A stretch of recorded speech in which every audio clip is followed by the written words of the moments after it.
मराठी मॅट्रिमोनीवर मिळतो सगळ्यात जास्त चॉईस। मराठी मॅट्रिमोनीने लाखो स्थळं जुळवली आहेत। यापेक्षा चांगली गोष्ट काय असू शकते? मराठी माणसांची नंबर 1 चॉईस मराठी मॅट्रिमोनी। की लक्ष्मी ऑर्गॅनिकच्या बाबतीमध्ये पालकमंत्री म्हणून आता 5व्यांदा मी तुमच्याशी संवाद साधतोय। IAS ऑफिसर पर्यावरणचे सगळे त्या ठिकाणी येऊन गेलेले आहेत, त्यांचा अहवाल तयार होतोय। मला असं वाटतं की आंदोलन हा लोकशाहीतला एक भाग आहे, त्याच्याबद्दल दुमत असण्याचं काही कारण नाही। मी अनेक वेळा सांगितलं आहे की इटलीमधनं काही मशिनरी आणलेली आहे, इटलीमध्ये जो पदार्थ तयार होत होता तो जीवनाला घातक आहे, निसर्गाला घातक आहे।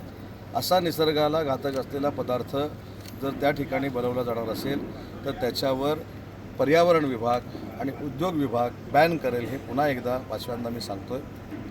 जे आंदोलनकर्ते आहेत त्यांनी उद्योगमंत्री म्हणून, पालकमंत्री म्हणून माझी भेट घेतली तरी चालेल किंवा माझ्याकडे यायला काही अडचण असेल तर मी देखील त्यांच्याकडे जायला तयार आहे, परंतु अशा पद्धतीचा गैरसमज जो पसरवला जातो आहे हा योग्य नाही। काही जे यूट्यूबर आहेत ते ज्या पद्धतीनं याच्याबद्दल वेड्यावाकड्या काही वावड्या पसरवत आहेत ते देखील योग्य नाही। हे जनतेशी आपण खेळतोय अशा पद्धतीचं माझं मत आहे। तिथं आजपर्यंत तो जो काय PFAS बनवला गेला, PFAS बनवण्याचं काम चालू आहे, हे कुठेही PFAS बनवण्याचं काम चालू नाही। एकदा त्यांनी ट्रायल बेसवर त्याच्यामधल्या 1% खाली बनवण्याचा प्रयत्न केला होता, त्याला आपण ज्याचं काय म्हणतो, ज्याला आपण विघटन करतात त्या पदार्थांचं, ते त्यांनी ऐरोलीमध्ये जाऊन केलं। त्याच्यानंतर कुठेही हा पदार्थ बनवला जात नाही, केमिकल बनवलं जात नाही।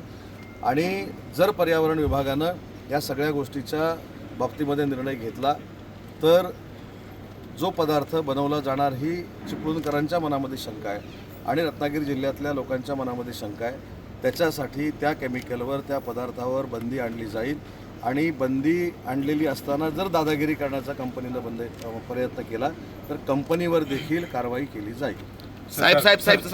साधारणतः कंपनीमध्ये काय बनतं तुमच्या माहितीनुसार? फ्लोरीनचे काही त्याच्यामध्ये घटक बनतात, त्याच्यामध्ये PFAS आता बनत नाही। आणि ज्या पद्धतीनं, म्हणजे आधी पहिली गोष्ट सांगतो, काही लोकांना कदाचित माझं नाव घेतल्यानंतर झोप चांगली लागत असेल, झोपेची गोळी घ्यायची त्यांना आवश्यकता नसेल म्हणून मी काही त्यांच्यावर बोलत नाही। काय झालं की उदय सामंत, काय झालं की उदय सामंत, माझा काही संबंध नाही। त्याच्यामुळे मला देखील आपल्याला हात जोडून विनंती करायची आहे, जे माझ्यावर बोलतात त्यांना मी आता काही लोकांना सांगितलं आहे की तुमची झोपेची गोळी बंद झाली का, मला आनंद आहे। माझं नाव घेतल्याशिवाय झोपच काही लोकांना लागत नाही, त्याला मी काय करू? पण कुठच्या तरी गोष्टीमध्ये उगाच इन्व्हॉल्व करणं ही काय सोशल मीडियाची पद्धत असू शकत नाही। मी अनेक वेळा सांगितलं आहे की मी देखील कोकाकोलाचा प्रोजेक्ट तिथं आणला, मी देखील बर्थ बनवण्याचा कारखाना तिथं परशुराममध्ये आणलेला आहे, VIT सेमीकंडक्टर रत्नागिरीमध्ये आम्ही आणला आहे, डिफेन्सचा आणला आहे। त्याच्यामुळे पर्यावरणाबद्दल मला बाकीच्या एवढी नाही पण थोडी माहिती आहे। त्याच्यामुळं आपल्याला घातक असा कुठचाही प्रकल्प किंवा पदार्थ पालकमंत्री म्हणून आणि उद्योगमंत्री म्हणून मी तिथं व्हायला देणार नाही।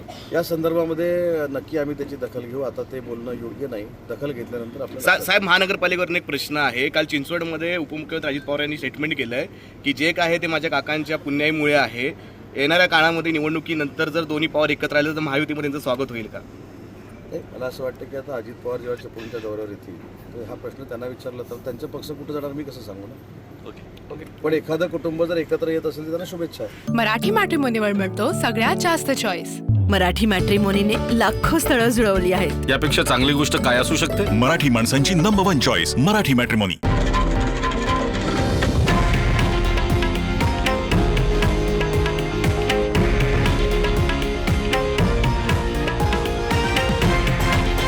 हे आहे देशातील नंबर 1 न्यूज नेटवर्क आणि आपण पाहत आहात TV9 मराठी, एकमेव।